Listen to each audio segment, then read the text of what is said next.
Well. Welcome to the Black Emotion. Well, I had these visions. I wake up, I have these visions. 5 o'clock in the morning, it happens to me all the time. Tracy will tell you, I wake up like, Tracy, I got a new poem. I got something fire. Like right now, 5 o'clock. And so my vision was, I needed somebody to talk about Black America since it's the Black History Month. This is good. And I felt like, you know how they have that, I always see those stories about the United Nations, and people are speaking in front of the United Nations of all these countries. And I said, what if it was me and they was asking somebody to talk about Black America? And they called me up and they said, yo, we need somebody to talk about Black America. I said, no, don't call me. I'm not a politician. They said, no, we want you to come up with a poem, see what you can do. I said, okay. I go home, it's 40 movies that I got, 40 Black movies. I said, I can't do it. So how am I going to explain to the world about Black America in a poem? I go home, get 50 movies, 40 movies, I get it down to 30, it's not working out, I can't do that at Open Mic. I get it down to 4 movies. So I'm going to give y'all 4 movies on what I did to speak to the United Nations. That's good? Yeah. Are with me? Yeah. Right. Well. Welcome to the Black Emotion. I'm a Black American, but I can't speak for us all. But if I recall, when they killed my brother at 15th and Dolphin, I wanted to go to a bar. No, I'm lying. I wanted to imitate this movie called Boys in the Hood. Y'all remember that movie? When Ricky was running the set 4, I wouldn't have been Ricky. I would have been that black dude with the light eyes, shooting from that little red car, shooting at Ricky from far. Now why? I would not have came here to Wilmington to promote bonds, but I gotta give you some honesty. You see, my mom had went to that hood and tried to put up these posters to find my brother's killer, but they kept ripping it down, because in the hood, they signed a no snitch policy. That left me with a scar, so welcome to some of my Black emotions. Well, there was a movie called Friday. Not the new joints, the old one. Some guy named Smokey, he brought me so much laughter, it was hard to get that DVD grin. As I learned that Smokey was addicted to weed, and every time he smoked that tree, I could see that his soul was starting to come from within. He was smoking with this guy named Hector. See, Hector didn't tell him that it was angel dust, so he started hallucinating, thinking that it was roaches and humans crawling on his skin. But again, this happens in our communities. It happened to my mom. She's in the facility right now. Sometimes it happens to my brother right there in Germantown. I call it drug promiscuity. Hip-hop likes to fantasize about the way that we use drugs, and they talk about it musically, but they don't talk about the kids that were gunned down in neighborhoods and people who were killed by accident and put on obituaries. They don't talk about that usually, but excuse me, welcome to some of my Black emotions. Well, there was a movie called Jungle Fever, 1991. Some of y'all look kind of young in here, so old. 1991, 5 women were arguing. She says there's no good black men. Black men hear me clearly.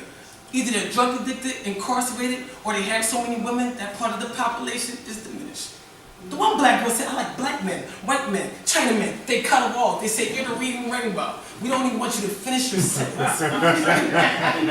I came here because I wanted to come to Wilmington and share that black women do have difference of opinions.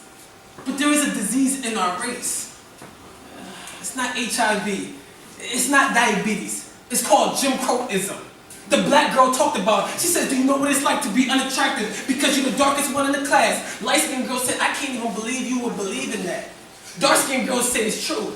Black men used to leave me for girls that look like you. Light-skinned, long hair, said it wasn't that far in the past. Sorry that your man left you for a white woman, but no disrespect. She said, that's the same ocean, but a different rag. It was hard to put that part of the poem right in the pad. Welcome to some of my Black emotions. Well, I gotta get out of here. But there was this movie called A Kale and the Bee. Y'all remember that movie? I ain't gonna lie, I thought the movie was stupid, so I ain't gonna lie to y'all. So I said, who wanna watch a movie about spelling? But it wasn't about spelling. It was about self-discovery. She kept telling her mom, come see me, Mom, come see me. Her mom ignored her. Parents thought that she was weird and she wasn't liked enough. She had 2 boxing rings. One in her mind and one in her heart, the way she was consistently fighting stuff. Lawrence Fishburne said, little girl, what do you want to be? He said, I don't know. He said, go read this quotation. They said, our deepest fear is not that we're inadequate. Our deepest fear is that we're powerful beyond measure. It's not the darkness, it's the light that frightens us. That's when my prefrontal cortex was enlightened and my amygdala was lightning struck. Well, I went back to the United Nations. I said, that wasn't for me or that black girl, that was for you to go back and tell your entire nation. This wasn't really a poem, this was a poetic conversation. Well, if y'all hear Jim Crow-ism or racism, I want you to say this. I heard this guy. I don't know if you for real, and I don't know if you joking, but I came to Wilmington, and I met this guy named Ambition the Poet, and got this poem. He said to tell you, if I hear that racism or Jim Crow-ism, welcome, welcome, welcome to the black emotion. Thank you, guys. I go to church. So, if you don't mind, I want you in church, we always say, look at your neighbor and ask them a question. Right. Right? Yeah. So I want everybody in this room, from the front to the back, vendors too. Yeah, no, don't try to hide behind the table. I mean, I know J. Nas, yeah. I want everybody to ask themselves, ask your neighbor, are you being yourself? Can you just do that real quick? Are you being yourself?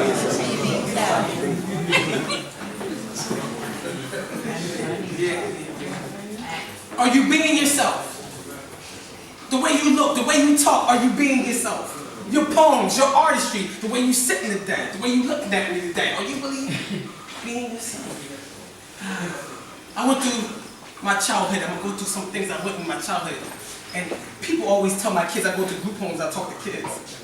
And I did this poem particularly for them, reminding people all over the world to be themselves. Wow.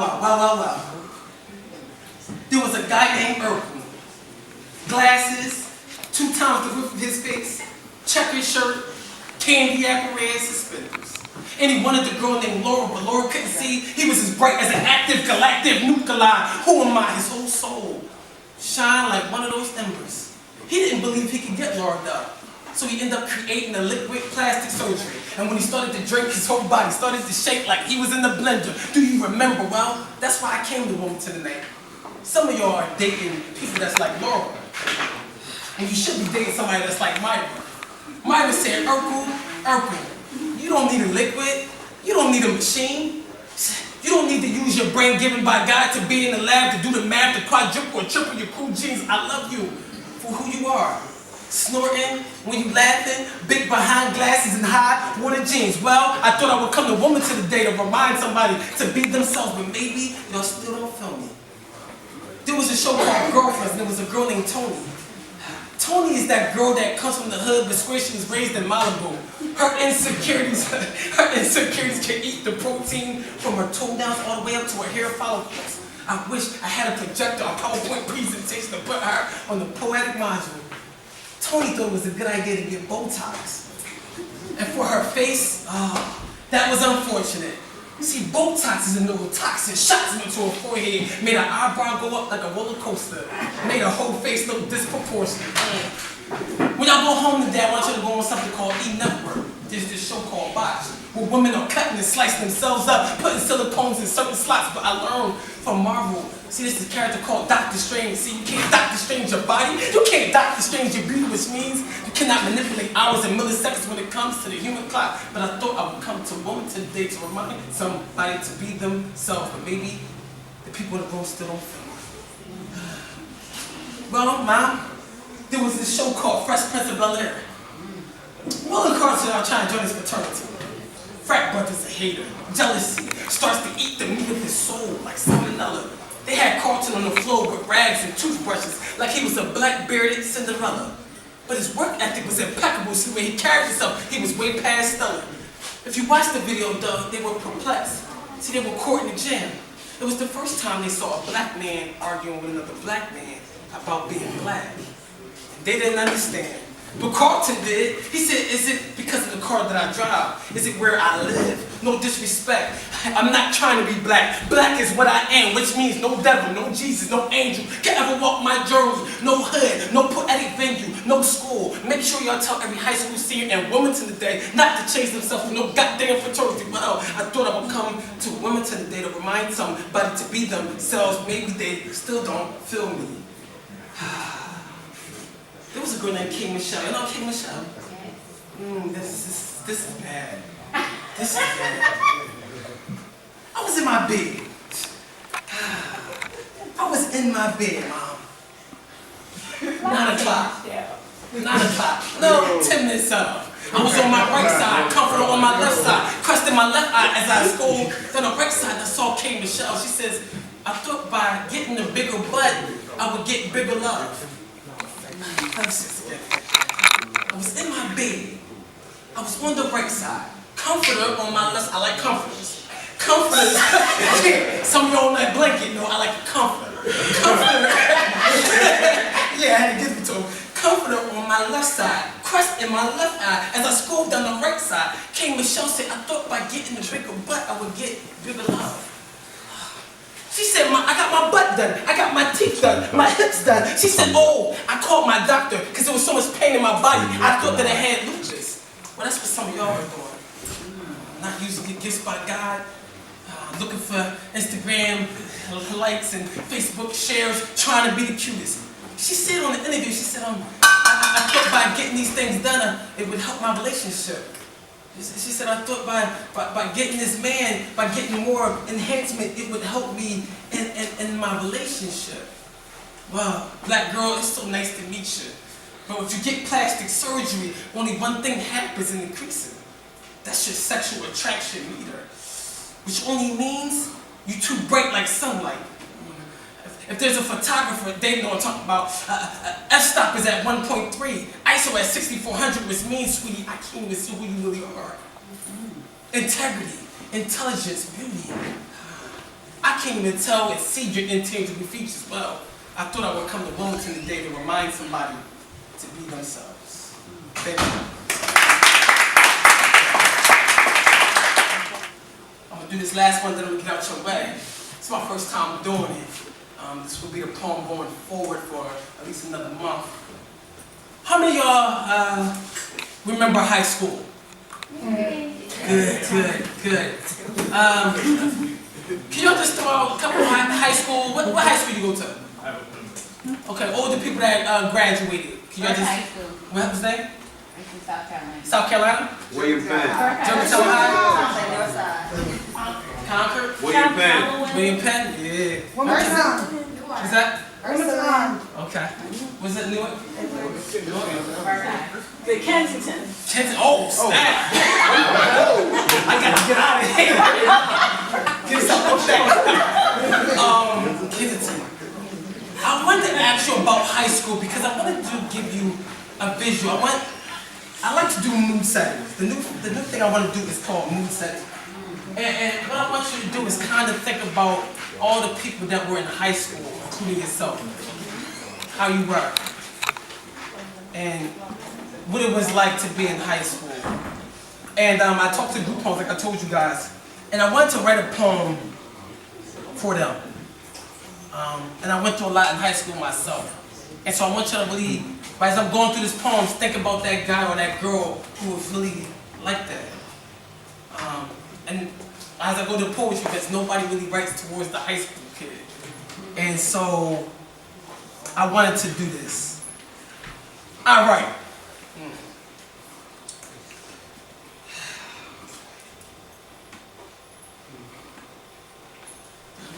don't think I should write about that person. That's bad. That's not good.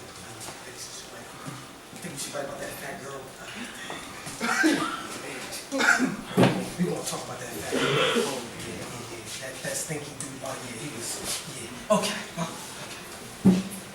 All right. I write for that fat girl. Who says that people spread rumors and gossip on her weight, just like they do on the celebrities on the Shade Room Instagram account. All right.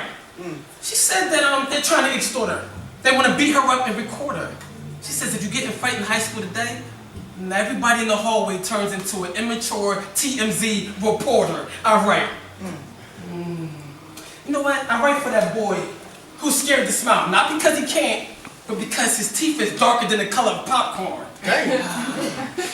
You see, hygiene cannot hide under the desk of bad parenting. All right.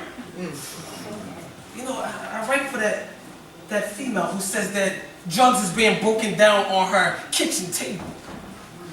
But she can't find a piece of bread or a piece of fruit for her starving stomach, and then she had to come to school and learn about nutritional facts. All right.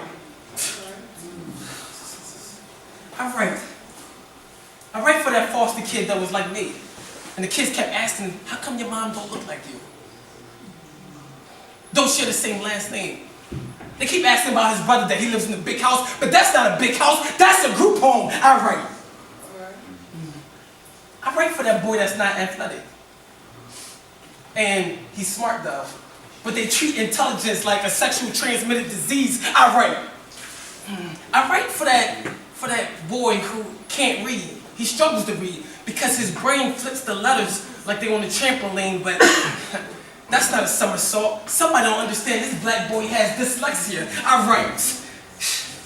You know what? I write for that girl who don't care about marks on her paper. See, she got marks on her arm and her back that matches the pattern of her mother's belt. And that wasn't for no photo shoot. I write. I write for that girl who can't get a prom date even if she offered to pay for that rental tux. I write. For that dude that want that prom date, but he's scared. Because rejection is scarier than that old lady that's in some of the insidious movie trailers. I write. I write for that girl who's pregnant. Because what type of girl is having girls' night out in the Walgreens aisle talking about contraception at the age of 15? I write. I write for that boy that they keep bullying because they say that he stink. But if your mattress was concrete and your pillow was dirty rolled up clothes, would you smell like flowers? I write. I write for that girl they keep calling quiet. It's not true. See, in her mind, she's having a poetry slam, but depression. Suicide is carving haikus on the side of her skull. I write. I write for every kid that's in that room that's missing their dad. I guess that nigga is playing hide and go seek with his responsibilities. I write. I came here today to improve your life status, high school student, not your Facebook status created by Mark Zuckerberg. I write. I'm right here to improve somebody's life story, not to worry about their Snapchat story, high school student. I write. I write for that kid that speaks Arabic. That says, Ana Ohibik. Ana Ohibik. Oh, I write for that kid that speaks Chinese. And I say, Oh, Ani. Oh, Ani. Oh. I write for that Spanish kid, that Spanish-speaking kid. I say, I write Te amo. I write for every high school kid in America because I love you. Thank you. My name is Ambition.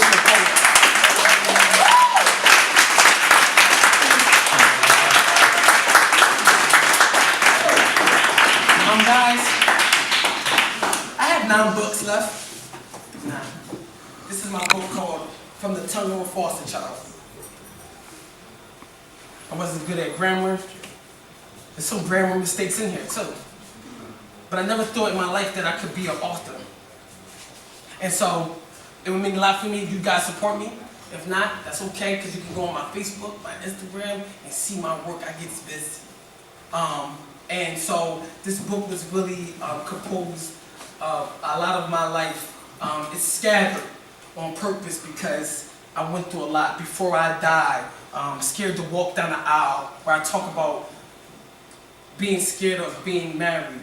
Before I died, talking to my mom about, who's in a facility still to this day, talking about what I would say to her before I leave this earth. This is called From the Tongue of a Foster Child. As you can see on my back, this is called Ambicito. This is my children's clothing line, but no children is buying it, so adults is buying it.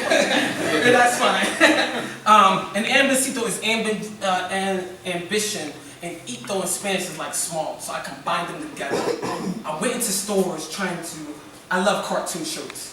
I love Marvel, you know what I mean? But there's no colored cartoon shirts whatsoever. Now Black Panther's out, there's a colored dude now, maybe. But before that, there's nothing. I said I gotta create a lane for children that's growing up like us, and also messaging of ambition. So guys, I'm thankful for you guys for listening. And my name is More Ambition, like I said, it's for you. Remember what you heard here tonight. Spread the word of ambition. If you have something deep down inside of you, everybody in this room from the front to the back has gifts that you need to use. And if you have a poem, anything you need to write, make sure somebody else hears it. Because everybody's story can reach a certain person that I can't get to. You may be able to get to somebody that I can't touch. And so that's very important. And guys, I just want to let you know that my power does come from the Lord. Without him, I would not be here. To give you a backstory before I go, I was a foster kid in the middle of Nicetown, 8 years old, poor, depressed. And then my mom here took me to New Jersey as a suburban kid. And so I'm in Jersey, but Philly people are saying, you're no longer from Philly. And I'm in Jersey, they're saying, you're not from Jersey, you're from Philly. And I always struggle with identity. And so I'm here standing before you today as somebody speaking with depression, insecurities, and most of all, not really believing what I even had to offer the world. And so if I could do that, I know everybody in this room can do the same. All right, guys, thank you so much.